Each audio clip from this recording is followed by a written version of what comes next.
This one is called A Farmer's Prayer.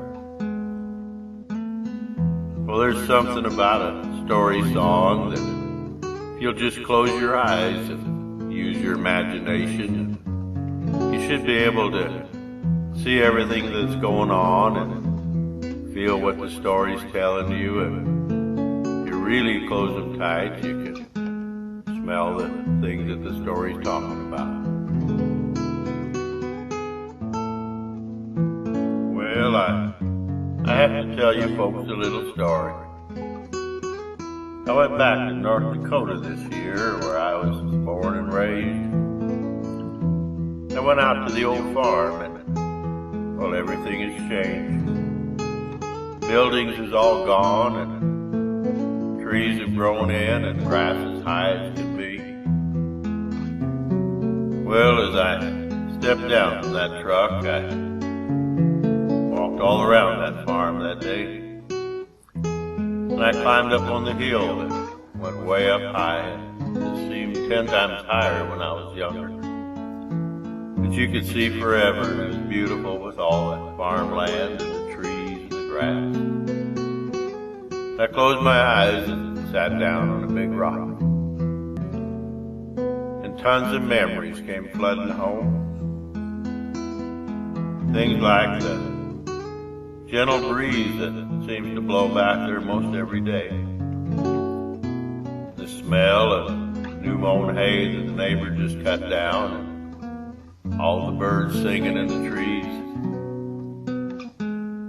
And I saw a lot of things that I'd forgotten about.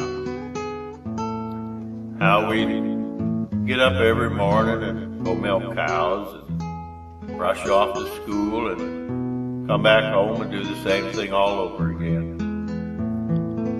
Well, Dad always seemed to be the first one to get his crop in and the first one to get it off. One thing though, he hardly ever worked on Sunday. He said that was the Lord's day. Oh, if it looked like rain, we worked, but most of the time we didn't do it on Sunday.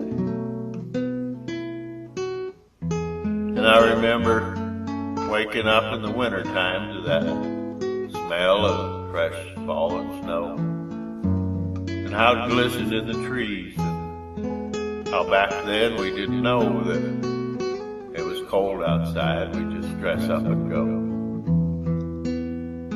Well, a lot of things have changed, including me. I had a little trouble getting up that hill, but coming down was just as easy as could be.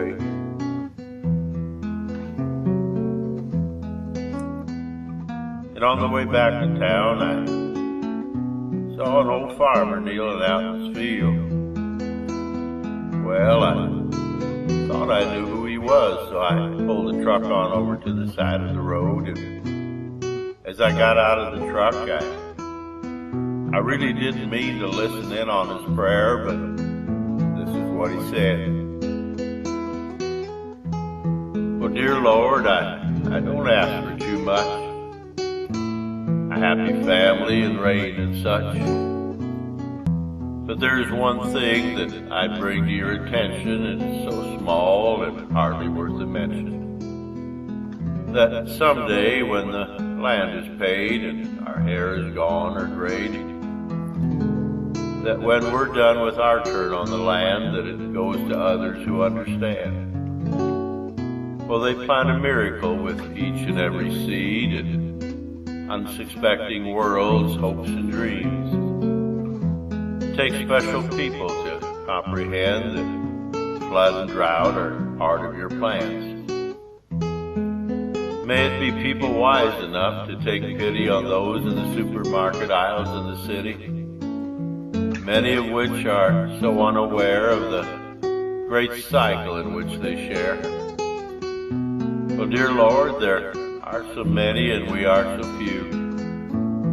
May our replacements not despair as we sometimes do, or take a walk in the tall grass that next year it's going to become a shopping mall. And may their children grow up to see the reward in the hard day's work that their friends ignore. I know this is a lot, Lord, and there's just one more thing that these people see the reward that this job brings. It won't be trophies or big plaques on the wall. There may never be a single thank you at all. There will be times when they lose sight of why they watched over this cow all night, as she delivers that calf that just dies. Please step in and answer their whys. We're a dying breed and we need them all. Another generation to carry them all.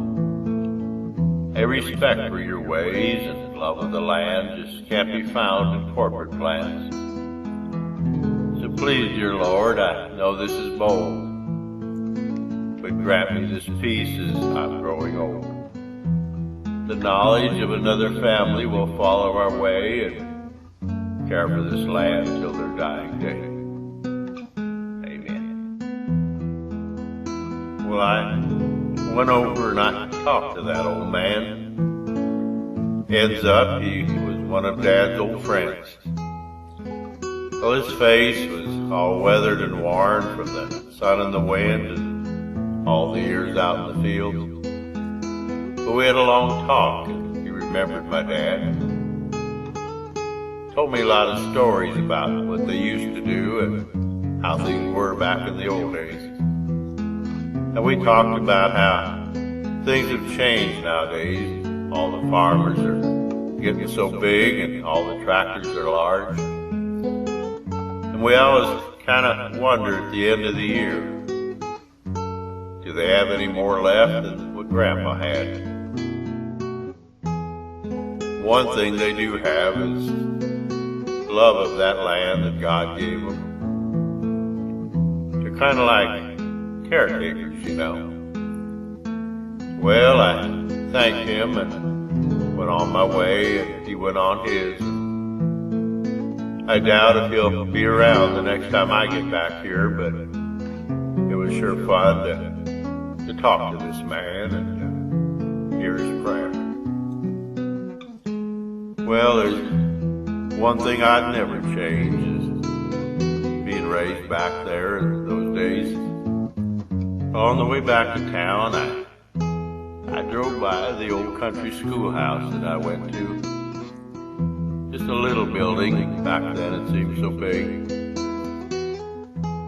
All the grades were in one schoolhouse, one room. But it was kind of nice because you'd hear what was going on behind you and got a refresher course. And you heard what's coming from the other grades, so you knew what to expect when you got there. I remember one Christmas play that we did. For some reason we were playing hobos. The stage seemed so big back then, and actually it was pretty small. But we got to fry bacon on that stage, and I remember looking out in the crowd, and everybody was just kind of drooling because they wanted a taste of that there bacon. But as everything grows and falls apart, that old schoolhouse is starting to crumble down.